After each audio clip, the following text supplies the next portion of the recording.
Good morning, student. Now we will discuss on chemical property of arin. Last video में हम discuss किया था कि जो केमिकल प्रॉपर्टी थी, जो हेलो आयरन की जो केमिकल प्रॉपर्टियां थी, उनमें फर्स्ट में डिस्कस किया हमने ESR का, सेकंड डिस्कस किया reaction with metal, third discuss किया रिडक्शन का, और जो फोर्थ अपना पॉइंट रह गया था वो फोर्थ पॉइंट क्या था? NSR था। जो फोर्थ पॉइंट था वो क्या था? NSR, nucleophilic substitution reaction. ये अपना जो केमिकल प्रॉपर्टी है उसका चौथा पॉइंट है, फोर्थ पॉइंट है। डियर स्टूडेंट, आपने देखा था कि जो ESR जो रिएक्शन थी, इलेक्ट्रोफिलिक जो रिएक्शन थी, वो NSR से क्या होती है? हाई रिएक्टिविटी होती है इनकी। हेलो आयरन के कंपेयरिंग में ये लेस रिएक्टिव होते हैं। Toward hello iron NSR less reactive, because देखो लेस रिएक्टिव का रीजन क्या है? रीजन ये है कि carbon and halogen between forming partial double bond बना था ना आपने, ड्यू टू रेजोनेंस देखा था आपने। और क्या होता है कि जो NSR होती है, ये जो NSR है ये हेलो एल्केन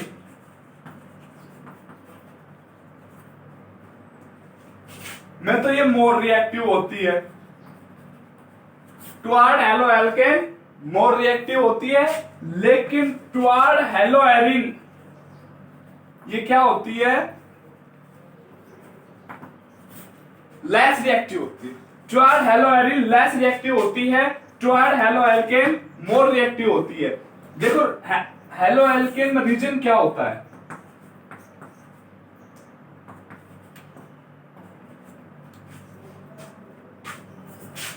ये बना लिया हमने मेथिल क्लोराइड। क्या बना लिया? Methyl chloride. अब जो इसमें हेलो एल्केन है, जो इसमें कार्बन एटम है, वो sp3 हाइब्रिडाइज्ड है। कैसा है? sp3 हाइब्रिडाइज्ड है। और जो हेलो एरिन है, इसमें जो कार्बन एटम होता है वो कैसा होता है? sp2 हाइब्रिडाइज्ड होता है। जब ये sp2 हाइब्रिडाइज्ड होता है तो इसके जो इलेक्ट्रॉन जो पेयर हैं वो ब्रेक डाउन इनकी बहुत कम होते हैं, और इसके इलेक्ट्रॉन पेयर आसानी से ब्रेक डाउन हो जाते हैं और वो आयोनाइज्ड हो जाता है। ये क्या हो जाता है? आयोनाइज्ड। तो ये कैसा हो गया? More reactive. और ये कैसा हो गया? Less reactive. एक तो ये sp3 sp2 का समझ में आया। और एक रीजन क्या है कि जो हेलो आयरन है वो बेंजीन के साथ, सॉरी जो हेलोजन है वो बेंजीन के साथ डबल बॉन्ड फॉर्मेशन कर लेता है। इसका रीजन क्या है?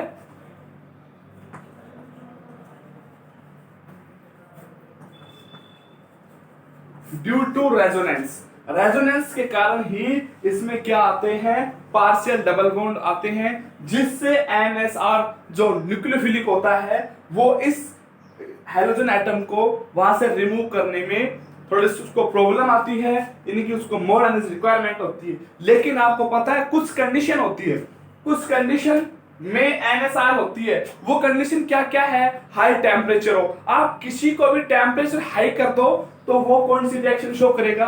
NSR। हाई टेम्परेचर पे, हाई प्रेशर पे, और प्रेजेंटेशन ऑफ कैटलिस्ट। कैटलिस्ट का वर्क ही क्या होता है? कैटलिस्ट का वर्क ये होता है कि किसी भी रिएक्शन को क्या करते हैं? उसकी स्पीड को स्लो या हाई करते हैं। वो क्या होते हैं? कैटलिस्ट होते हैं। तो ये कुछ कंडीशन है जिस टेम्परेचर पे, प्रेशर पे, कैटलिस्ट पे, तो ये इन पे तो NSR प्रेजेंट वो अपनी रिएक्शन शो करता है, अन्यथा इससे क्या होता है? लेस रिएक्टिव होता है। आप कुछ बातें लिखेंगे, अगर आपको समझ में आई हो तो जो समझाई है वही लिखवाएंगे। अब देखिए student,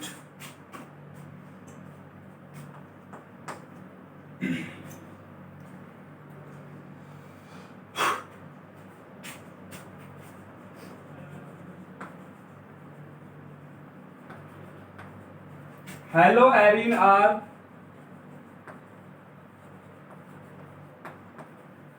less reactive. Haloarene कैसे हैं? Less reactive toward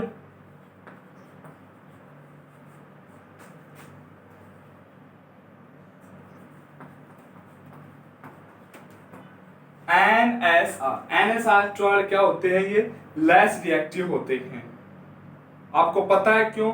because partial double bond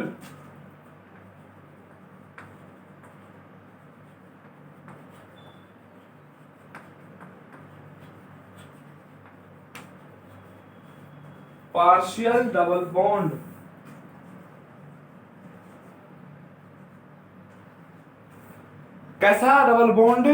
partial double bond characteristic is arise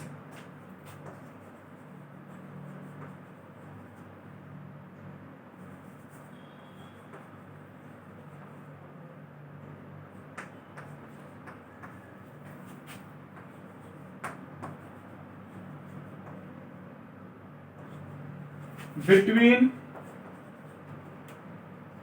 carbon atom and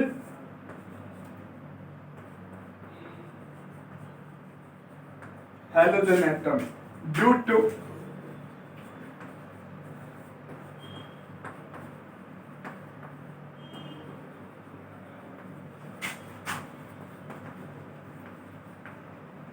resonance effect।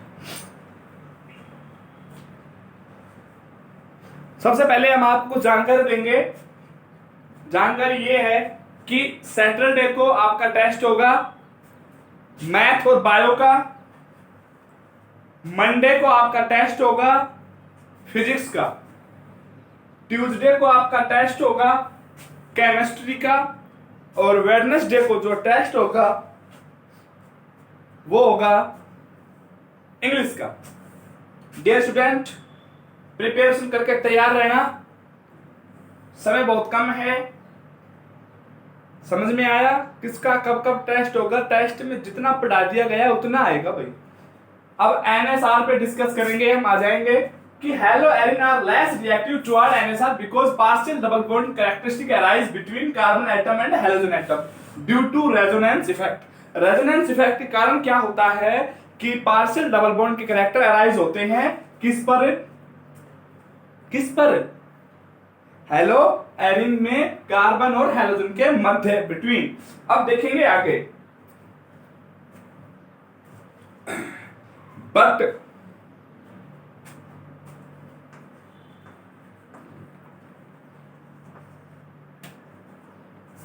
in some condition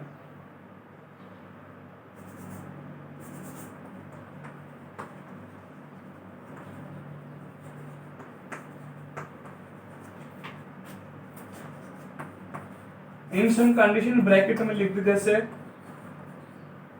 high temperature,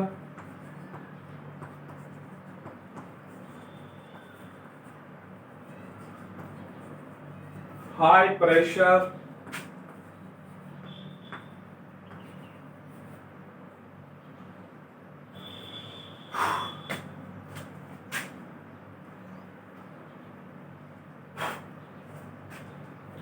high temperature, high pressure और catalyst.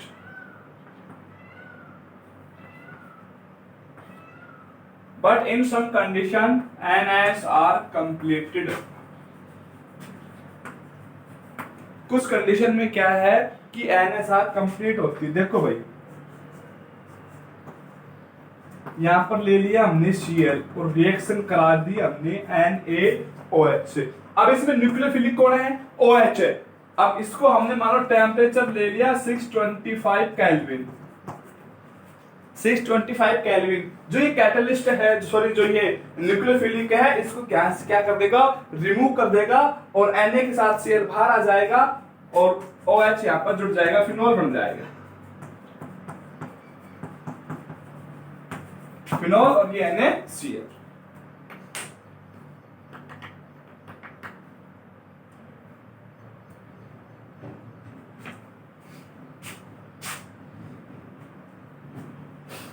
कल थोड़ी तकनीकी कारण से voice नहीं आई थी, इसलिए आज दोबारा से बना रही वीडियो। यदि Cu2O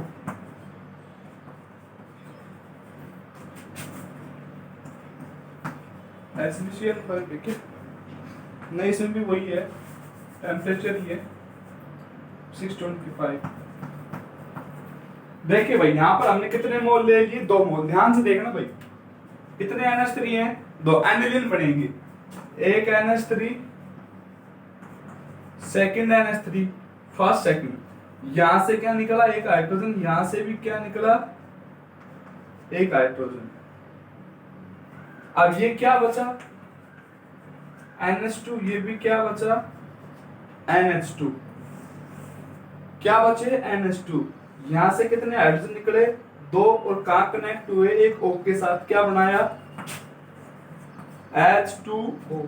अब देखो जी क्या बचा, Cu2 बचा, यहां से क्या निकल जाएगी, Cl, तो क्या बन जाएगा, Cu2Cl2, और एनिलीन जुड़ जाएगा वहां पर। एनिलीन जुड़ गया, सॉरी एमिनो ग्रुप जुड़ गया, एनिलीन बना देगा, सॉरी एमिनो ग्रुप जुड़ गया, एनिलीन बन गया। क्या बन गया ये, एनिलीन।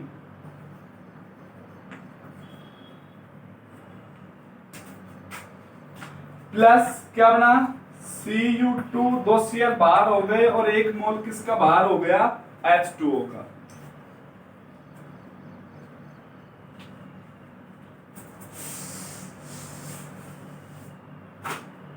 अब जो नेक्स्ट पढ़ेंगे,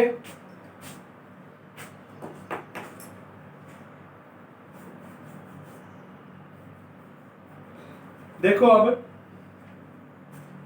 इफ नोट की बात है वो क्या है, if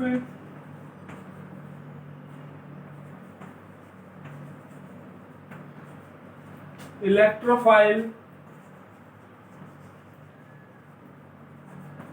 are present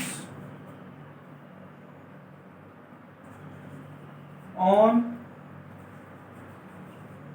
ortho and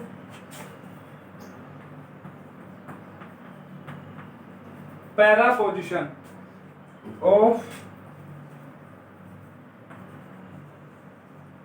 हेलोएरिन। Haloarene की ऑर्थो और पैरा पोजीशन पर कौन प्रेजेंस हो, इलेक्ट्रोफाइल प्रेजेंस हो। अब इलेक्ट्रोफाइल कौन कौन से, जैसे NO2 हो, OH हो, SO3H, ये क्या है, electrophile presence ortho and para position of haloarene, then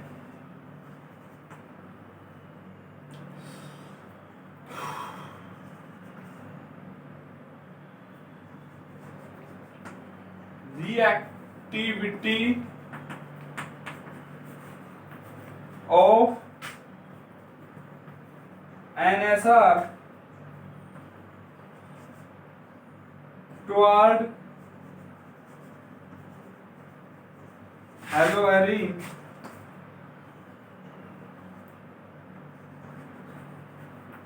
increase. क्या होगी, इंक्रीज होगी इफ इलेक्ट्रोफाइल प्रेजेंस और ortho and para position of haloarene. Haloarene की ऑर्थो और पैरा पोजीशन पे क्या प्रेजेंस हो, इलेक्ट्रोफिल प्रेजेंस हो, तो इसकी रिएक्टिविटी, NSR की रिएक्टिविटी हेलोएरिन के टुवर्ड में क्या होगी, इंक्रीज होगी। देखो कैसे, यदि यहां पर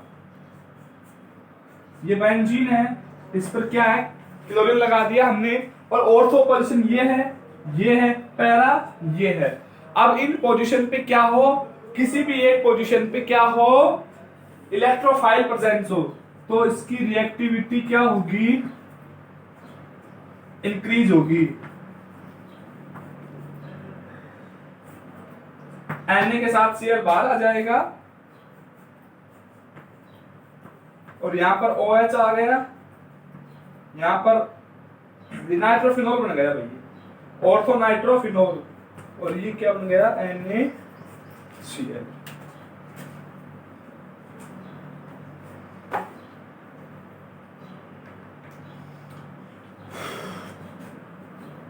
कैलोरी।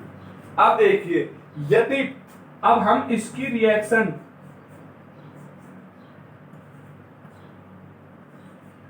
ये ऑर्थो पर है, ये कहां पर है, पैरा पर है, और ये कहां पर है, ऑर्थो पे।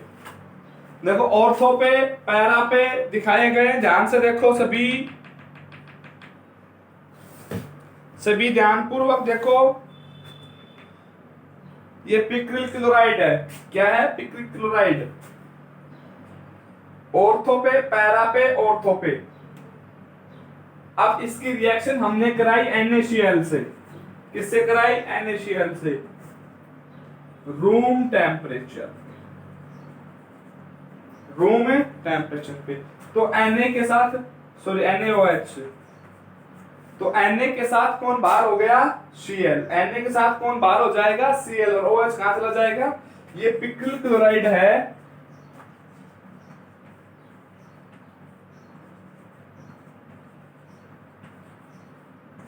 पिक्रिक क्लोराइड है और पिक्रिक एसिड बन जाएगा। देखो कैसे,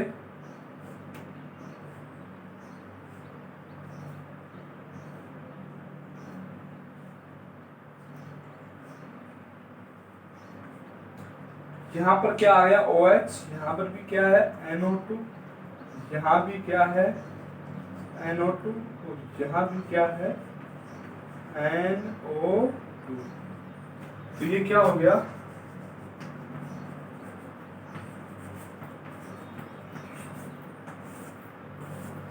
पिक्रिक एसिड बन गया। क्या बन गया? ये पिक्रिक एसिड।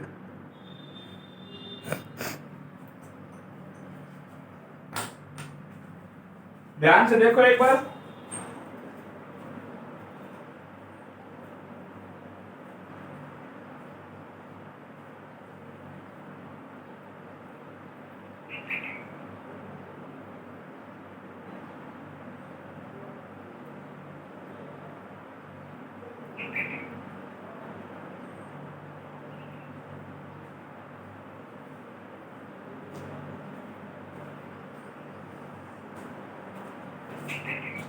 अब हम डिस्कस करेंगे फ्रियोन का। किसका डिस्कस करेंगे? फ्रियोन का डिस्कस करेंगे। आप सभी ने इनको एक बार ध्यान से देख लिया होगा।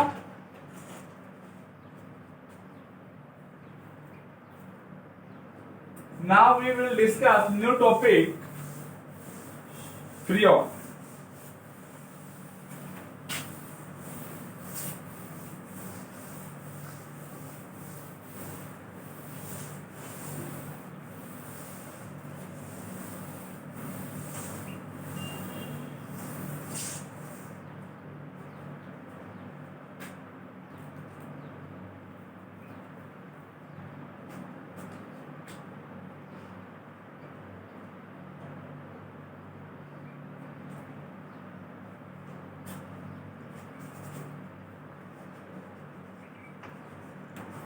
फ्रियोन, फ्रियोन क्या होते हैं? ये डेरिवेटिव होते हैं। डेरिवेटिव किस किस के होते हैं? क्लोरीन और ये फ्लोरीन के होते हैं। किस किस के डेरिवेटिव होते हैं?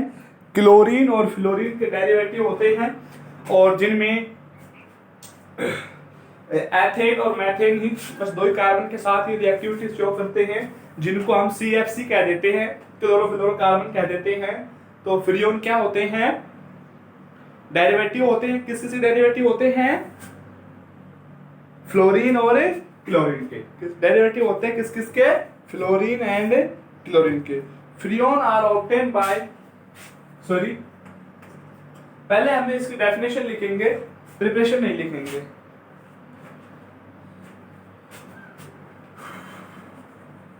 क्लोरो फ्लोरो,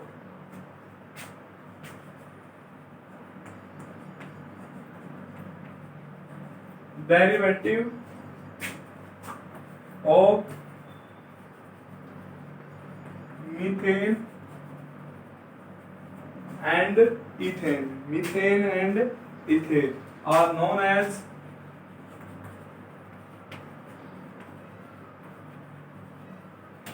फ्रियोन। इन्हें क्या कहा जाता है? किस नाम जाना जाता है? इनको फ्रियोन कहा जाता है।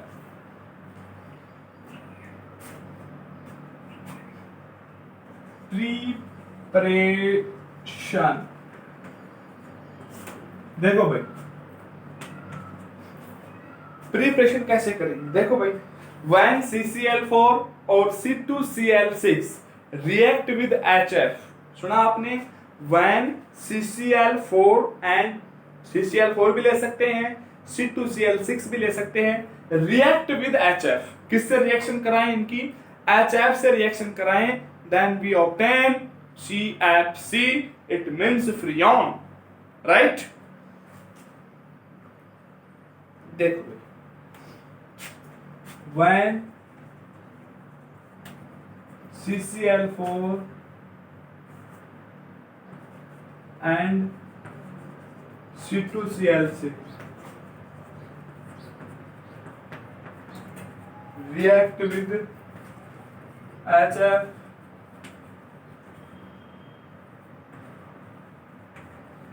the presence of SbCl5 जो क्या है लुईस एसिड है,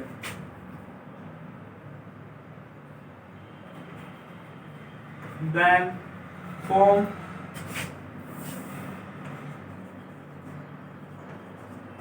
फ्रियोन, क्या बनती है, फ्रियोन बनती है।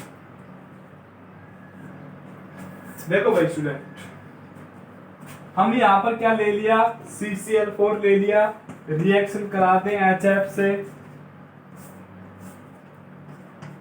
SbCl5 की प्रेजेंटेशन में। तो देखो यहाँ पर ध्यान से देखेंगे, एक हाइड्रोजन है, यहाँ से क्या रिमूव होगी Cl, और यहाँ से क्या निकलेगा हाइड्रोजन, क्या बना देगा HCl। तो ये क्या बचेगा, ये बचेगा CCl3, और इसके पास क्या आ जाएगा, एक फ्लोरीन आ जाएगा CCl3F प्लस HCl। अब यदि हम दूसरी रिएक्शन ले ले C2Cl6, तो यहाँ पर HF के मोलों की नंबरिंग हमें बढ़ानी होगी, 2 मोल ले लेंगे HF के, SbCl5।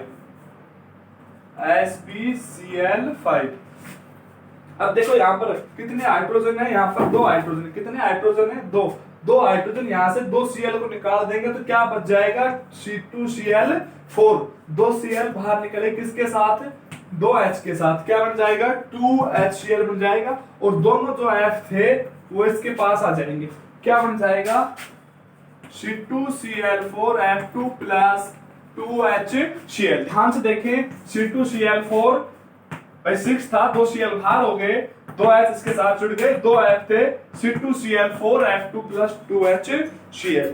अब यदि मैं आपसे पूछूं इसका नाम क्या होगा और इनका क्या नाम होगा,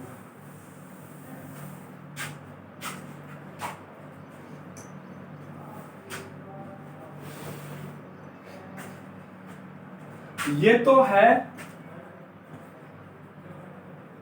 फ्रियोन 112, फ्रियोन 112, और जो ये है फ्रियोन 11, फ्रियोन 11। अब देखो इसके लिए एक फॉर्मूला होता है, नोमेनक्लेचर फॉर्मूला।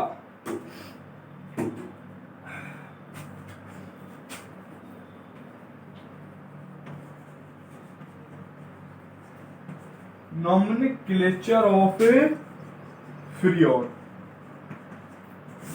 देखो भाई इसके लिए एक फॉर्मूला है XYZ, ये फॉर्मूला है।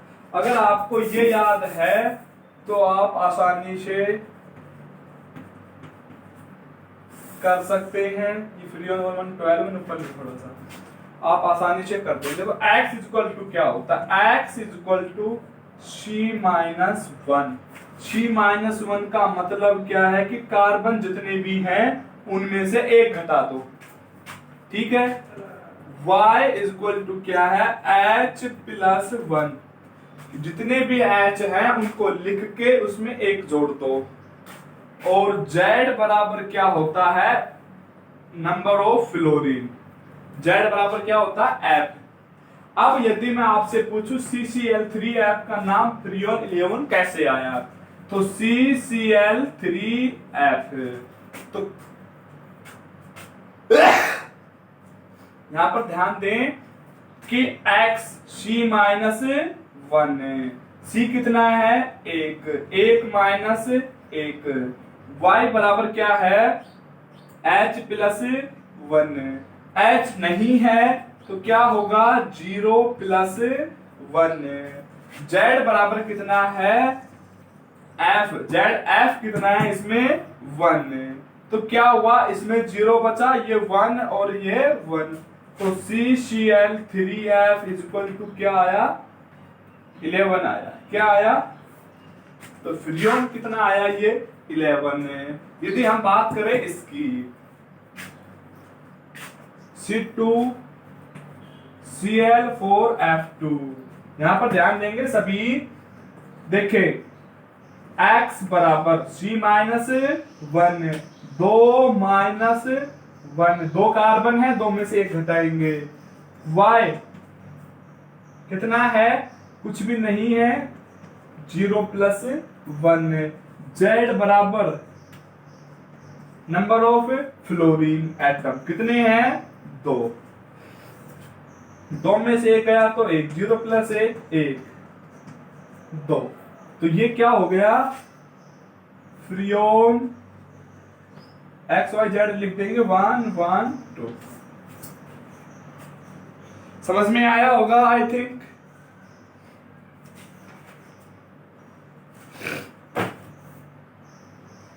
मुझे पूरी उम्मीद है आपको समझ में आया होगा।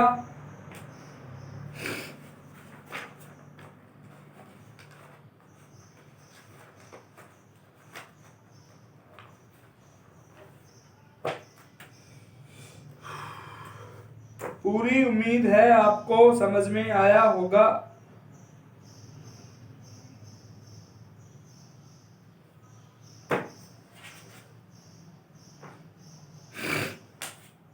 ओके, अब हम डिस्कस करेंगे इसकी फिजिकल प्रॉपर्टी पे, इसके यूज पे। ठीक है, देखो भाई मैं यहीं पर लिख देता हूं इसकी फिजिकल प्रॉपर्टी।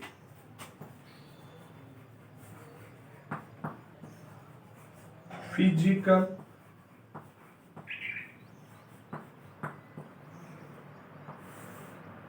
प्रॉपर्टीज की फिजिकल प्रॉपर्टी क्या होती है।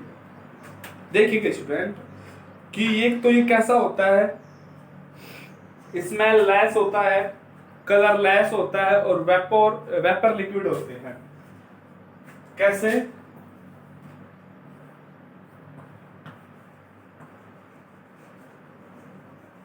कलरलेस, स्मेललेस, वेपर लिक्विड होते हैं।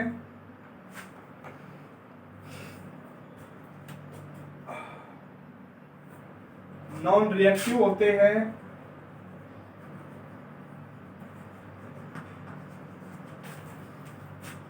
और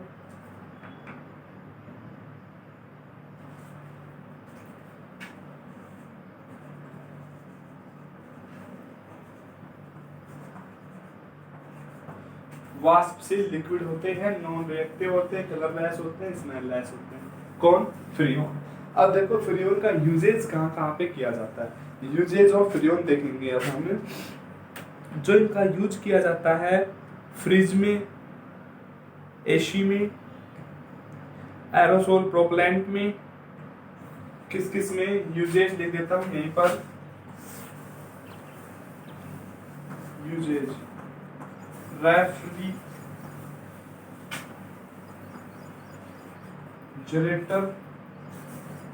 एंड एसी, और क्या है एरोसोल प्रोपेलेंट में।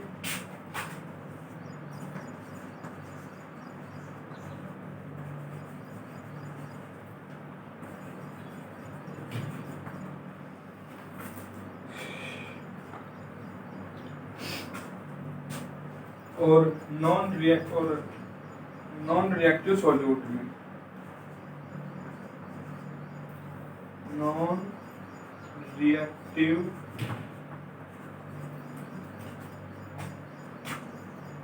सॉल्वेंट में। ठीक है, इसलिए पेन का यूज होता है। बाकी के जो टॉपिक बचा है वो आपका बचा है DDT एंड BHC, जो हम नेक्स्ट वीडियो में कराएंगे और अपना चैप्टर फिर कंप्लीट हो जाएगा। ठीक है, जो भी कोई समझ में नहीं आया हो आप हमें कमेंट्स करके बताइएगा।